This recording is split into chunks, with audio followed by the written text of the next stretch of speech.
السلام علیکم ورحمۃ اللہ۔ آپ دیکھ رہے ہیں ایسے میں پوڈکاسٹ اور میں آپ کا ہوسٹ محمود فاروقی۔ آج ہم ایک ایسے حساس موضوع پر گفتگو کرنے والے ہیں جو محض تاریخ نہیں بلکہ لوگوں کے دلوں کی دھڑکن ہے، جس پر بات کرنے والے کو گھر سے اٹھا لیا جاتا ہے۔ اور یہ میں پاکستان کی بات نہیں کر رہا بلکہ بارڈر پار ہندوستان کی بات کر رہا ہوں۔ ہم اس دو قومی نظریے پہ بات کرنے والے ہیں جو ایک بہت ہی کنٹروورشنل ہے۔ تو میں بہت مشکور ہوں اپنے آج کے گیسٹ بھائی تنویر احمد کا۔ تنویر بھائی السلام علیکم۔ وعلیکم السلام ورحمۃ اللہ وبرکاتہ۔ تنویر نے اور آپ دیکھتے ہیں کہ ہندوستان کے اندر لاکھوں مسلمانوں کے ساتھ ظلم ہوتا ہے، ان پر جبر ہوتا ہے، ان کو تشدد کا نشانہ بنایا جاتا ہے اور ان کا سننے والا کوئی نہیں، اور خاص طور پر RSS وہ ان کو تکلیف دیتی ہے۔ تو ہمارے قائد اعظم محمد علی جناح کا جو دو قومی نظریہ تھا، تو آپ کیا سمجھتے ہیں کہ وہ کیسے وجود میں آیا؟ اس کا جو وجود ہونا تھا وہ مذہب کی بنیاد پر ہوا یا وہ کس بنیاد پر ہوا؟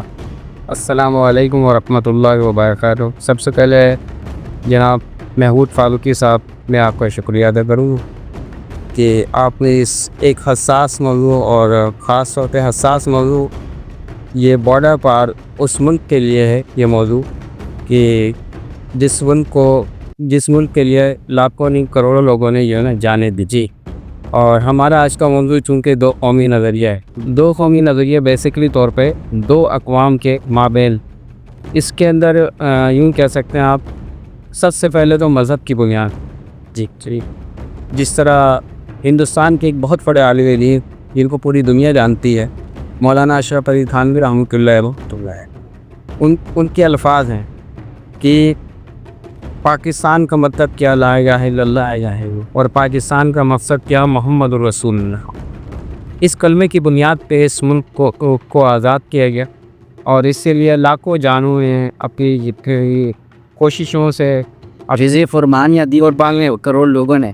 اس کے اندر نہ صرف علماء بلکہ ایک عام مسلمان، عام خواتین، بچے، بوڑھے، اور اس کے علاوہ جو ہے صحافی، بہت بے شمار لوگوں نے اس ملک کے لیے جو ہے قربانی دی۔ اس کی بنیادی وجہ کیا تھی؟ اس کی بنیادی وجہ یہ تھی کہ بھائی ہم جس ملک کے اندر رہ رہے ہیں، اس ملک کے اندر ہمیں نہ اسلامی شعائر کے اوپر چلنا آسان ہے اور نہ ہی دنیا کی کسی لاہی کے اوپر چلنا آسان ہے۔ لہذا اس چیز کو محسوس کیا گیا، اور ہمارے اسلاف نے، ہمارے بزرگوں نے اس چیز کی کمی کو جانتے ہوئے اس چیز کو کوشش کیا کہ بھائی ایک ملک ہونا چاہیے کہ وہ جس کے اندر ہم اپنی دینی اور دنیاوی ہر اعتبار سے اس کو کل آزادی کے طور پہ ہم اس کو جسے مال کر سکتے ہیں۔ بالکل آپ نے درست فرمایا۔ تو ہمارے بانی قائد اعظم محمد علی جناح وہ ہندوستان کے مستقبل کے حامی تھے، لیکن پھر ایسا کیا ہوا کہ وہ پاکستان بنانے کے حق میں آ گئے؟ اس میں ذرا اس کی بنیادی وجہ یہی تھی کہ سب سے پہلے انہوں نے چونکہ ان کا خود تعلق مسلم لیگ نون سے تھا، اور وہ کوششوں میں لگے ہوئے تھے، مگر وہ جو محنت کر رہے تھے، محنت کرتے کرتے انہیں محسوس ہوا کہ میں جس محنت پہ لگا ہوا ہوں، اگر یہ محنت اس وقت تک مکمل نہیں ہو سکتی جب تک کہ ایک آزاد وطن کی جو ہے نا اس کی ریاست قائم نہ ہو، سلمان کی ریاست قائم نہ ہو سکے۔ اس کی بنیادی وجہ یہی تھی کہ چونکہ ہندوؤں کا اور مسلمانوں کا آپس میں اختلاف بہت زیادہ تھا، اور اس اختلاف کی وجہ کر اس بات کو محسوس کیا گیا کہ جو ہے نا انحداد ریاست کا ہونا آزاد اور ضروری۔ اس وجہ سے جو ہے نا قائد اعظم محمد علی جناح رحمۃ اللہ علیہ نے پھر اپنی محنت کو جو ہے ایک ملک کی آزادی کی طرف کوششوں میں لگ گئے، اور الحمدللہ اس میں جو ہے علماء کرام نے اور مختلف لوگوں نے ان کا مکمل ساتھ دیا، اور ہم اور آپ اس کو پاکستان کے نام سے جانتے۔ جب پاکستان قائم ہوا تو پھر اس کے نظریے کیا تھے، اور جو اس وقت نظریے تھے کہ ہم نے اس نظریے کو مکمل طور پر اس پاکستان میں قائم کرنا چاہیے؟ الحمدللہ پاکستان جس نظریے کے تحت حاصل کیا گیا تھا، اگر ہم چلے 100% نہ صحیح تو کم سے کم 75% الحمدللہ ہم اس کو جو ہے نا اس نظریے پہ قائم ہے، اور اس ملک کے اندر میں سمجھتا ہوں ہر پاکستانی مجھ سمیت الحمدللہ ہم اپنے ملک میں خوش بھی ہیں، اور ہمیں دینی یا دنیاوی لائن کی جو بھی ہم محنت کرتے ہیں اس کے اندر مکمل آزادی ہے، اور اس میں ہمارے جو بھی ملک کے چلانے والے لوگ ہیں اس میں ان کا بھی بڑا کردار ہے کہ انہوں نے ایک اسلامی ریاست کو عنوان کے جو ملک کو حاصل کیا گیا، الحمدللہ اس کے اندر جو ہے ہم اپنے تمام تقاضوں کو بروئے کار لاتے ہیں اور اللہ تعالیٰ کا شکر ادا کرتے ہیں کہ اللہ تعالیٰ نے ہمیں ایک آزاد ریاست مرحمت فرمائے۔ ایک ایسا سوال جو پاکستان کے ہر شہری کے ذہن میں ڈھونڈتا ہے وہ یہ ہے کہ اگر پاکستان نہ بنتا تو پاکستان کے جو مسلمان ہیں وہ ہندوستان میں کس حال میں ہوتے؟ اصل میں ہندوستان کے جو مسلمان ہیں اور پاکستان کے جو مسلمان، اس میں بہت زمین اور آسمان کا فرق۔ جی، ہندوستان کا جو مسلمان ہے وہ آج بھی غلام، اور پاکستان کا جو مسلمان ہے الحمدللہ وہ آزاد۔ میں آپ کی اس بات سے 100% بات نہیں کروں گا، لیکن جو ہمارے ہندوستان کے یوورز ہیں وہ اس سے ہٹ ہو سکتے ہیں کہ آپ ان کو غلام کہہ رہے ہیں۔ غلام اس صورت میں کہہ رہا ہوں کہ میں یہ نہیں کہہ رہا ہوں کہ وہ غلام یعنی ایسا ہے کہ ہم وہاں رہتے ہوئے اس کی غلامی برداشت کر لیں۔ اصل میں وہ اپنے مذہب کا پرچار نہیں کر سکتے کھل کے، واقعتاً بالکل۔ اور دوسری بات ہے اگرچہ جس طرح قرآن بھی ہمیں کہتا ہے، قرآن کے اندر علماء سے سنتے رہتے ہیں کہ اگر آپ غیر مسلم کے دین کو بھی قبول کریو تب بھی وہ آپ کے پر اعتماد نہیں کریں، بالکل اعتماد نہیں کریں۔ تو آج بھی دیکھ لیں ہندوستان کے جو مسلمان ہیں وہ بیچارے مجبوری کی بنا پہ بہت سارے جو نا الفاظ ان کو ایسے کہنا پڑتے ہیں، اس کے پیچھے کیا ہے؟ وہ ایک ڈر اور خوف ہے۔ میں کہنا سمجھ رہا ہوں آپ، کنتو وہ ڈر ہے۔ ہاں، وہ ڈر اور خوف کیا ہے کہ ان کی مجبوری ہے، ان کی مجبوری ہے، اور اس مجبوری کو الحمدللہ پاکستانی سمجھتے ہیں۔ تو بالکل رہی ہے۔ میں یہ بھی کہہ سکتا ہوں کہ ہندوستان سے پاکستان علیحدہ ہو گیا، الحمدللہ پاکستان ہو جائے گیا، مگر اب آپ دیکھیں وہاں کے جو مسلمان ہیں آج ان کو آج بھی مکمل آزادی نہیں۔ بالکل نہ، میں آپ کی بات سے اتفاق کرتا ہوں۔ ابھی جو حال ہی میں ہولی گزرا، اس کے اندر کیونکہ ہولی پڑا جمعے کے دن، تو اب ہم جمعے کی نماز ادا کرتے ہیں، تو باقاعدہ طور پر مسجد کو چادروں سے گھیر دیا گیا، تھیلیوں سے گھیر دیا گیا، اور یہ اعلان کیا گیا اتر پردیش کے اندر جو ایک بہت بڑی اسٹیٹ ہے وہاں سے یہ اعلان کیا گیا کہ جمعے کی نماز لوگ گھروں میں پڑھی۔ اب ایک عقل رکھنے والا بندہ سوچ سکتا ہے کہ وہ جمعے کی نماز گھر میں پڑھے، جمعے کی نماز گھر میں ہو سکتی ہے۔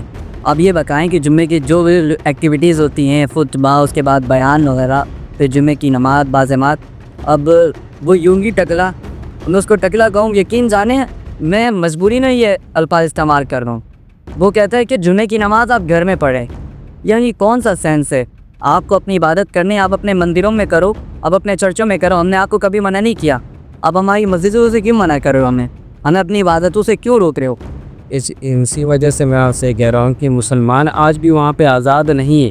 جی، اب اس جیسے ہندوستان جو کہ موجودہ ہندوستان ہے، اس ہندوستان سے اگر ایک ایسی تحریک چلے جو دوبارہ ایک پاکستان بن جائے، پھر وہ جو پاکستان بن جائے گا دوسرا، اس کے اندر پھر دوبارہ ایک ہندوستان کے اندر جو مسلمان ہوں گے وہ دوبارہ ایک تحریک ہے۔ اس طریقے سے کئی تحریکیں چلتی رہیں گی اور مسلمان درجہ بدرجہ ملک بناتے رہیں گے۔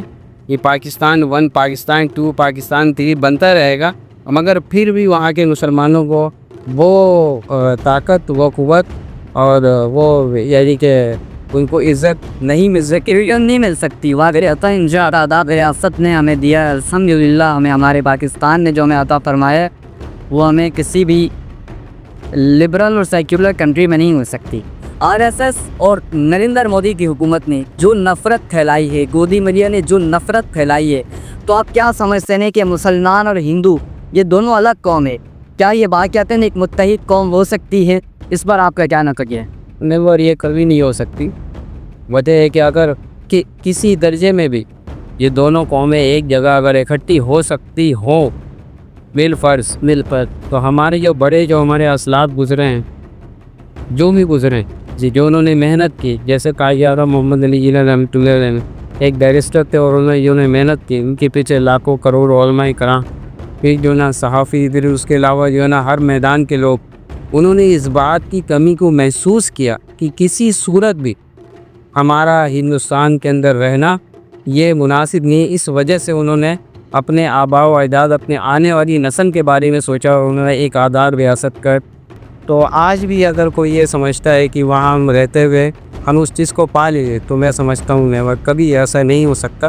آپ نے ہر صورت میں آپ ان کے اگر دین کو بھی یعنی کہ قریب بھی آ جائے، قربت حاصل کر لیں، آپ لاکھ اس کو دن میں بولیں، رات ہی بولیں کہ بھائی میں آپ کا ہوں، پھر بھی آپ کو کسی صورت برداشت نہیں کرتے. میں نے اور آپ نے کئی بار دیکھا ہے کہ بھارت کے اندر مسجدوں کو ٹارگیٹ کیا گیا، ہماری عبادت گاہوں کو ٹارگیٹ کیا گیا، اور مسلمانوں پہ جو ظلم کیے، ستم کیے، کشمیریوں پہ جو ستم کیے. تو آپ کیا سمجھتے ہیں کہ پاکستان کی سچائی یہ ثابت نہیں کرتی کہ پاکستان بننا ایک ہمارے لیے فائدہ مند چیز تھی؟ بالکل بے شک. ہمارا تو اسلام بھی یہ کہتا ہے کہ جب ہمارے نبی صلی اللہ علیہ وسلم جب اللہ کے راستے میں رہے، جب جہاد فی سبیل اللہ کے لیے جائے، تو ہمارے نبی صلی اللہ علیہ وسلم کو تو یہ کہنا ہے کہ بھائی آپ جو ہے بزرگوں کو، عورتوں کو، بچوں کو، ان کی جو نا عبادت گاہوں کو، یہاں تک کہ آپ درختوں کو بھی جو ہے نا نقصان نہیں پہنچا. ٹھیک ہے. اور جب کہ لا مذہب جو دین اسلام میں نہیں ہے، جو دین اسلام سے دور ہیں، ان کے مذہب میں یہ ہے کہ آپ جو ہے نا کسی کو بھی نقصان پہنچا دیں. تو اسلام اور کفر میں اس بات کا فرق ہے کہ اسلام ہمیشہ اس بات کو فالو کرتا ہے کہ ہم نے جو ہے کسی بھی صورت جو ہے نا سول جو افراد ہوتے ہیں ان کو نقصان نہیں، ویسا ٹارگیٹ نہیں کرنا ہے. مگر چونکہ ہندوستان کے اندر ایسے لوگ موجود ہیں، اور خاص طور پر میں RSS کو یہاں سے مخاطب ہو رہا ہوں کہ خدا را مسلمانوں پہ ظلم نہ کرو. اللہ کی لاٹھی بے آواز ہے، جب وہ تم پر چلے گی تو واقعتاً تم کو کوئی نہیں بچا سکتا. ابھی بھی وقت ہے، سدھر جا. چلیے ہم اگلا سوال کرتے ہیں. بھارتی مسلمان کی روزمرہ زندگی کیسی ہوتی ہے؟ وہ روز جو جس ظلم کا، جس جبر کا، جس مشکلات کا سامنا کرتے ہیں، آپ کیا سمجھتے ہیں کہ ان کے لیے یہ کیسا باعث ہے؟ میں سمجھتا ہوں بھارتی جو مسلمان ہیں وہ بیچارے روزانہ کی بنیاد پہ، میں یہ سمجھتا ہوں روزانہ کی بنیاد پہ وہ ڈر اور خوف کی زندگی بسر کرتے ہیں. ڈر اور خوف کی، جہاں پہ مسلمانوں کی آبادی زیادہ ہے وہاں تو اتنی زیادہ محسوس نہیں ہوتی ہوگی میرا خیال سے. مگر جن علاقوں میں، جن جگہوں پہ مسلمانوں کی تعداد نہ ہونے کے برابر یا کم سے کم ہوتی ہے، تو میں یہ سمجھتا ہوں کہ وہاں کا مسلمان اگر رات میں سوتا ہے تو وہ صبح کے لیے پریشان ہوتا ہوگا کہ کل کیا ہو جائے گا. اور صبح اگر وہ کہیں سوتا ہے، جاتا ہے، تو پھر پریشان ہو جاتا ہوگا کہ کہیں ایسا تو نہیں کوئی فساد پھیل جائے. تو اس وجہ سے میں سمجھتا ہوں کہ ہندوستان کا جو مسلمان ہے اس کو جو ہے نا روزمرہ کی بنیاد پہ اس کے لیے مسائل بہت زیادہ ہیں. بھارتی آئین کے مطابق بھارت ایک سیکولر کنٹری ہے، اور آپ کیا سمجھتے ہیں کہ جو آج کے دور میں سن 2025 میں جو وہاں پر صورت قائم ہے، جو تصویر قائم ہے، یہ ایک سیکولر کنٹری کا معائنہ کرتی ہے؟ یہ ثابت کرتی ہے کہ واقعتاً وہ ایک سیکولر کنٹری ہے یا وہ ایک ہندو انتہا پسند کنٹری ہے؟ میں سمجھتا ہوں اصل میں وہاں پہ مسلمانوں کی تعداد الحمدللہ بہت زیادہ ہے، مگر اس کے باوجود 40 کروڑ آبادی ہے وہاں پہ. اس کے باوجود چونکہ وہاں بھی جو میجورٹی ہے اور یہ جو دیگر لوگ ہیں کہ تو وہ چونکہ مسلمانوں کو ابھی بھی دبانے کی کوششوں میں لگے، اور دبانے کی اس حد تک چلے جاتے ہیں کہ جہاں پہ مسلمانوں کا رہنا ناممکن ہو جاتا ہے، مشکل ہو جاتا ہے، مشکل سے مشکل تر بناتے جا رہے ہیں. تو میں یہ سمجھتا ہوں کہ وہاں کے مسلمانوں کو اپنے آنے والے وقت کے بارے میں سوچنا چاہیے، اپنا کچھ نہ کچھ کوئی پیریڈ وہ پیش کرنا چاہیے، کوششوں میں لگنا چاہیے کہ تاکہ جو ہے کوئی ایسی ترتیب بنائی جائے کہ جو نا ان کو وہ عزت یا حوصلہ افزائی مل سکے. کیا پاکستان نے اپنے شہریوں کو، پاکستانیوں کو وہی آزادی دی ہے جس کا خواب قائد اعظم محمد علی جناح نے دیکھا تھا؟ آپ اس پر کیا کہنا چاہیں گے؟ میں سمجھتا ہوں کہ الحمدللہ پاکستان میں جو لوگ جی رہے ہیں، جس طرح گودی میڈیا وہ پاکستان کے بارے میں دکھاتا ہے کہ یہ ایک بھیک منگا ملک ہے، کشکول لے کے پھینکتا ہے اور اس کے پاس کھانے کو کچھ نہیں، تو میں سمجھتا ہوں کہ اس کا جھوٹ اس قدر ہے، اس قدر وہ نفرت پھیلاتا ہے الحمدللہ میں یہ خوشی کہتا ہوں کہ ہمارے ملک کے اندر اللہ رب العزت ہر پاکستانی، دیکھیں بے روزگاری اور مہنگائی کہاں نہیں، ہنر دنیا میں، مگر ابھیکا سے لے کر چین تک، رشیا تک سب جگہ یہاں پہ جاب لیس لوگ ہیں واقعتاً، بالکل آپ نے درست فرمایا۔ مگر میں یہ کہتا ہوں کہ الحمدللہ اس وقت بھی پوری دنیا میں اگر کوئی ملک ہے جہاں پہ ہر اعتبار سے آپ کو سہولت دی جاتی ہے تو میں سمجھتا ہوں وہ میرا ملک پاکستان ہے الحمدللہ۔ اور اس بہت سارے لوگ جو دینی لائن کے اور دنیاوی لائن کے جب باہر میں جاتے ہیں اوورسیز پاکستان جب جاب کر کے وہاں سے آتے ہیں تو وہ آتے ہوئے کہتے ہیں کہ پاکستان ہمارے لیے ایک مسجد کی طرح، اور پاکستان کئی ریجنل لوگ گئے دین لائز ہے، جب وہ آتے ہیں تو وہ آتی ساتھ ایئرپورٹ پہ انہوں نے سجدے کی۔ وجہ کیا؟ وجہ یہ کہ جو آزادی پاکستان میں ہر اعتبار سے الحمدللہ ہمیں ملی ہے اور دین کے کام کرنے کے لحاظ سے، اب لائک آپ دیکھ لیں بہت بڑے مدارس ہیں پاکستان ہوتے ہیں اور وہ اپنی مکمل جو ہے نا دین کی ساری باتوں کو آگے آ رہا ہے، آواز دینے آزاد ہے، مگر اس کے مقابلے میں ہندوستان کا کیا حال ہے آپ دیکھو۔ پاکستان کے وجود نے امت مسلمہ کو، خاص طور پر پاکستانیوں کو اور پوری امت مسلمہ کو کیا کیا فائدہ پہنچایا ہے؟ میں سمجھتا ہوں پاکستان اس وقت پوری دنیا میں جیسے ایک باپ ہوتا ہے نا، باپ والد کی حیثیت رکھا ہے۔ بہت بڑی بات کر رہے ہیں آپ، واقعہ والد کی حیثیت رکھتا ہے۔ اس کی وجہ ہے کہ الحمدللہ اللہ رب العزت نے ہمارے ملک کو ایٹمی پاور ہونے کا جو ہے نا ایک بہت بڑی یعنی نعمت سے نوازا ہے، اور پوری دنیا کے اسلامی ممالک جب بھی کوئی مسئلہ ہوتا ہے تو وہ سب سے پہلے کس کی طرف دیکھتے ہیں کہ پاکستان کی طرف۔ الحمدللہ تو اللہ رب العزت نے پاکستان کو عزت دیا اور ایٹمی پاور بنایا، اور ہمیں اس پہ جو ہے اللہ تعالیٰ کا شکر بجا لانا چاہیے۔ اللہ تعالیٰ نے ہم پر وہ فضل کیا کہ اپنے گھر کی حفاظت کے لیے، بیت اللہ کی حفاظت کے لیے ہماری افواج کو سنا، پاکستان کو سنا۔ الحمدللہ تو میں یہ سمجھتا ہوں کہ پاکستانی اس وقت پوری دنیا میں ایک والد کی حیثیت رکھتے ہیں۔ یہ آپ کے گھر میں اگر آپ کے والد صاحب اگرچہ بوڑھے بھی ہو جائیں، وہ اگر بڑھاپے کی صورت میں بھی اگر وہ آپ کے اوپر پایا ہیں جی موجود ہیں تو ہر نوجوان یا ہر جو اس کا مولاس جو ہوتی ہے تو وہ اس کو ایک ایسا لگتا ہے کہ کوئی مجھ پر موجود ہے۔ تو میں یہ سمجھتا ہوں کہ اللہ رب العزت نے پاکستان کو بہت بڑی نعمت سے نوازا۔ سب سے بڑی نعمت اللہ تعالیٰ نے ہمیں اور آپ کو افواج پاکستان، کتنی بڑی نعمت ہے اللہ رب العزت نے ابھی 2-4 دن پہلے کیا دیا ہے۔ اللہ پاک نے کیا فضل فرمایا۔ میں ان کو سلام پیش کرتا ہوں ان ہمارے ہیروز کو کہ جنہوں نے اپنی جانوں کو جان کی طرح نہیں دیکھا اور جو ہے اللہ کے راستے میں انہوں نے پوری کوشش کی اور باطل کے کفر کے عوانوں میں ہلچل مچا کے واپس دیا، اور انہوں نے اس جنگ کی ابتدا اس آیت سے کی، اس کا نام اس آیت سے لیا، ان اللہ یحب الذین یقاتلون فی سبیلہ صفا کانہم بنیان مرصوص، جس کا مفہوم ہے کہ اللہ تعالیٰ لوگوں کو پسند کرتا ہے جو اس کی راہ میں سب باندھ کر سیسا پرائی دیوار کی طرح لڑتے ہیں۔ میں یہاں پر مفہوم پیش کر رہا ہوں، اور کہنے والے نے کیا خوب کہا کہ ہم یہ جنگ کیسے ہار گئے، جس کا نام قرآن سے لیا گیا ہو، جس کا وقت حدیث مبارک سے لیا گیا ہو، اور جس کا چیف و قانونی اسٹاف، جس کا سپہ سالار حافظ قرآن ہو، تو بھلا ہم کیسے ناکام ہو سکتے ہیں؟ اور جس آپریشن کی ابتدا بسم اللہ سے کی گئی ہو اور ہر حملے پر اللہ اکبر کی صدائیں بلند ہو رہی ہوں۔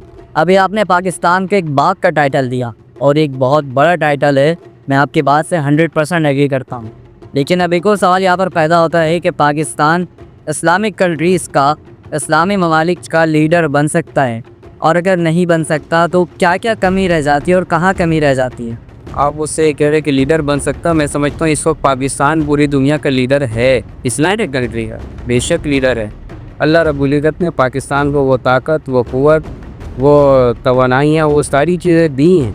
اب اس وقت پوری دنیا کا کفر، پوری دنیا کے باطل، پوری دنیا کے جو ہے نا مسلمانوں کو نقصان پہنچانے والے، وہ اگر اس کی نظریں کسی ملک کے اوپر ہے تو وہ ہے پاکستان۔ پاکستان لیڈر ہے ابھی، تو لیڈر تو جب بنا ہوا ہے تو اللہ رب العزت اس سے کام لیں گے انشاءاللہ، اس سے بھی لیں گے، اور کچھ اور ممالک ان سے بھی اللہ رب العزت کام لیں، کیونکہ تو ہمارے نبی صلی اللہ علیہ وسلم کی حدیث کا مفہوم بھی ہے کہ اللہ رب العزت یعنی کہ جس طرح غزوہ جی کے بارے میں آیا تو یہ غزوہ ہند ہوگا اور مسلمان اس کے اندر جو ہے نا انشاءاللہ طاقت اور قوت پکڑیں گے اور اللہ رب العزت ان ممالک سے ضرور کام لے. عموماً لوگ دیکھتے ہیں کہ بھارت کے اندر جو فلم انڈسٹریز ہیں، بالی ووڈ، ہالی ووڈ اور دیگر جتنے بھی انڈسٹری ہیں، اس کے اندر خاص طور پر پاکستانی عوام کو اور پاکستانی لوگوں کو ایک بہت ہی منفی کردار دکھایا جاتا ہے. ایک ایسا کردار جو ہمارے یہاں نہیں پایا جاتا ہے، اور ایسی تہذیب دکھائی جاتی ہے جو شاید اب نہیں رہی وہ تہذیب. ہمیں ایسا تاثر دیا جاتا ہے پاکستانیوں کا کہ ہمارے ایک طریقے سے ہمیں ڈیکیم کیا جاتا ہے، ہمارا نام خراب کیا جاتا ہے. اس کے بارے میں آپ کیا کہیں؟ میں سمجھتا ہوں اس کے اندر سب سے بنیادی جو کردار ہے نا، جو بیک کردار، وہ انڈین میڈیا کا. گودی میڈیا کہنے اور کچھ میڈیا ایسے جو اپنی بس سبسکرائبنگ بڑھانے کے چکر میں وہ اس طریقے سے کرتے ہیں. تو میں سمجھتا ہوں کہ انڈین میڈیا کا کردار بہت بیڈ ہے. اس کو جو ہے نا اس پہ جو ہے نا ذرا خیال کرنا چاہیے. اور دوسری بات یہ ہے کہ پاکستان کے اندر آپ دیکھ لیں جتنی بھی اقلیت والے ہیں، کوئی بھی صحیح نا، ان سب کو اللہ یعنی کہ وہ مقام دیا یہ ہے کہ پاکستان کے اندر جتنی بھی اقلیت والے ہیں ان کو مکمل جو ہے نا سپورٹ دیا جاتا ہے اور حفاظت میں رکھا جاتا ہے. یہاں بڑے بول دیا جاتا ہے. اور یہاں تک کہ پاکستان میں رہنے والے جتنے مسلمان وہ خود اس چیز کو سمجھتے ہیں کہ جو اقلیت میں موجود ہیں ان کو اگر کوئی معاملات بھی ہوتے ہیں پھر بھی وہ جو ہے ان کے جو ہے نا طرف سے صفائیاں پیش کرتے ہیں یا ان کی طرف سے آتے ہیں یا اس قسم کا ماحول پیدا کرتے ہیں کہ کسی بھی بڑے تصادم سے بچا جا سکے. اور میں سمجھتا ہوں اگر پاکستان کے اندر آپ دیکھیں گے ہندو اتنے زیادہ محفوظ نہیں ہیں انڈیا میں جتنے پاکستان کے اندر الحمدللہ محفوظ ہے. کیا موجودہ بھارتی جو ہیں وہ اپنی آنے والی نسلوں کے لیے ایک غیر محفوظ مقام چھوڑ کر جا رہے ہیں، جہاں پر ان کی نسلیں جو شاید آنے والے 100، 150، 200 سالوں میں غیر محفوظ رہیں گی؟ اس کے بارے میں آپ کو کہنا؟ میں سمجھتا ہوں کہ جب تک آپ ظلم و ستم ہندوستان کی ظلم و ستم اور مسلمانوں کے اوپر بیجا رکاوٹیں اور مسلمانوں کو تنگ نظر دکھانا، مسلمانوں کو آپ یعنی ان کو آتنکوادی کہیں، یہ ساری جگریں آج سمجھتے رہیں گے اور دکھاتے رہیں گے. تو میں سمجھتا ہوں کہ آپ اپنی آنے والی نسل کو جو ہے وہ تنگ نظر بنا رہے ہیں. اس کے مقابلے میں الحمدللہ آپ پاکستانیوں کو دیکھیں تو پاکستان کے جو پاکستانی لوگ ہیں الحمدللہ وہ بڑے ہی یعنی کہ اچھے خیالات رکھتے ہیں اور سمجھتے ہیں کہ بھائی ہمیں اس چیز کے اوپر ہر ملک کے جو قوم ہوتی ہے اس کے جو مین پرپز ہوتا ہے وہ یہ ہوتا ہے کہ بھائی میرا ملک جو ہے نا ترقی کیسے کر دے. اور آپ کا میڈیا اور آپ کے لوگ ایک ہی چیز پہ تلے رہے کہ پاکستان پاکستان پاکستان. ارے بھائی پاکستان نہیں ہوگی پتہ نہیں کیا ہوگی. تو آپ اپنا کام کریں، اپنے ملک کو ترقی دیں. ہم اپنے ملک کے اوپر محنت کر رہی ہوں، اپنے ملک کو ترقی دیں. کسی نے کیا خوب کہا کہ جب پاکستان کے اندر الیکشن ہوتے ہیں تو ہمارے جتنے بھی پولیٹیشنز ہیں وہ نریندر مودی کا لفظ استعمال نہیں کرتے، وہ ان کا کردار استعمال نہیں کرتے، وہ ان کو موضوع نہیں بناتے، وہ ہندوؤں کو موضوع نہیں بناتے، وہ خاص طور پر ان سب چیزوں میں نہیں پڑتے، وہ قوم پرستی کی بات نہیں کرتے، خاص طور پر مذہب شدت پسندی کی بات نہیں کرتے. اور انڈیا میں جب بھی الیکشن ہوتے ہیں تو ان کو پاکستان کی بات کرنی پڑتی ہے، پاکستان کو بدنام کرنا پڑتا ہے، مسلمانوں کو بدنام کرنا پڑتا ہے. کیونکہ جب تک مسلمانوں کو پاکستان کو بدنام نہیں کریں گے تو ان کی حکومت کیسے قائم ہوگی؟ پچھلے 15 سالوں سے یہ ڈکٹیٹر آپ کے پاس بیٹھا ہوا ہے جو انڈیا کو ڈکٹیٹنگ طرف لے کر جا رہا ہے. آپ پاکستان سے مقابلہ کرنے کی بات کرتے ہیں، حالانکہ آپ کا مقابلہ چائنا سے ہے. آج اپنے آپ کو دیکھیں کہ چائنا کہاں پر ہے اور آپ کہاں پر ہیں. پاکستان کا مقابلہ آپ نہ کریں کیونکہ پاکستان تو مقابلہ آپ کے کرنے کی اوقات نہیں ہے. کیونکہ آپ نے جو کچھ کیا، جتنا پروپیگنڈا کیا، وہ آپ نے اپنے ہی لوگوں کو مروا کر فالس فلیگ آپریشن کرا کر پاکستان کو بدنام کرنے کی کوشش کی. حالانکہ جب اقوام متحدہ نے آپ سے ثبوت مانگے، پاکستان نے تو اپنے آپ کو وکٹم کے طور پہ پیش کیا کہ اگر آپ کے پاس ثبوت ہیں بھائی، ہم نے تو باقاعدہ باہر کے لوگوں کو کہا کہ آپ آؤ تحقیق کرو، یہاں سے شواہد دو، ثبوت دو. اگر آپ پاکستان کے خلاف آپ کو ثبوت ملتے ہیں تو آپ ہم پر کارروائی کرو. لیکن انڈیا نے اس بات سے بھی انکار کیا. انہوں نے نہ تو کوئی ثبوت پیش کیے نہ ہی کوئی گواہ، صرف ایک فالس فلیگ آپریشن کا استعمال کیا. بھارت میں جتنے بھی مظالم ہو رہے ہیں تو اس کے خلاف ہماری نوجوان نسل اور خاص طور پہ سوشل میڈیا کو کس طریقے سے استعمال کیا جا سکتا ہے کہ ان کو بے نقاب کیا جائے؟ دوستوں کی اس میں سب سے پہلے جو نا صحیح خبر سوشل میڈیا میں نا آپ کو پچھلے پروگرام پہ بھی کہا گیا کہ یہ ایک سوشل میڈیا میں یہ ایک منڈی کا آتا منڈی لفظ کا آتا ہے. اس کے اندر جو نا جھوٹ کا مادہ بھی بہت بعض وقت ایسا ہوتا ہے کہ خبر کہیں کی ویڈیو کہیں کی اڑا دے بھائی فلاں جگہ یہ ہو گیا فلاں جگہ یہ ہوگی. تو اس سے جو ہے اشتعال انگیزی پھیلتی ہے اور اس سے جو ہے بچنا چاہیے اور جو سچ خبر ہے اس خبر کو موضوع بنانا چاہیے اور جو سچ بات ہے اس کو موضوع بناتے ہوئے آپ نے جو ہے اس کام کو انجام زندگی بتائیں. ہم اپنے پوڈ کاسٹ کے آخری مراحل پر گامزن ہیں. تو میرا آخری سوال اپنے گیسٹ سے یہ ہوگا کہ آپ نوجوان نسل کو 2 قومی نظریے پر کیا پیغام دینا چاہیں گے کہ وہ اس کو اپنی عملی زندگی میں کیسے لائیں, وہ انقلاب کیسے برپا کریں, اپنی زندگی میں کیسے انقلاب برپا کریں, اپنے گھر میں کیسے انقلاب برپا کریں؟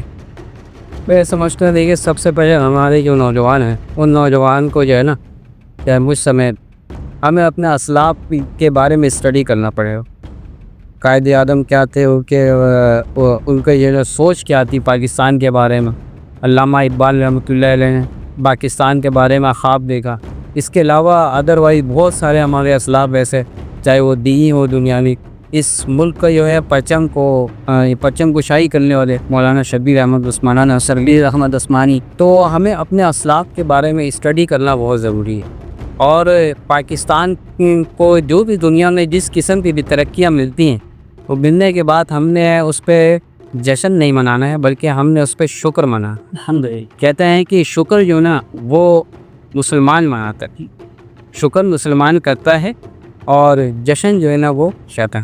مسلمان کا اللہ کے نبی صلی اللہ علیہ وسلم جب مکہ فتح کر کے پہنچ رہے ہیں تو وہاں میں کوئی جشن نہیں منا رہا بلکہ ہر سال کوئی نماز میں ہے, کوئی نماز کے اندر کوئی رکوع میں ہے, کوئی سجدے میں ہے.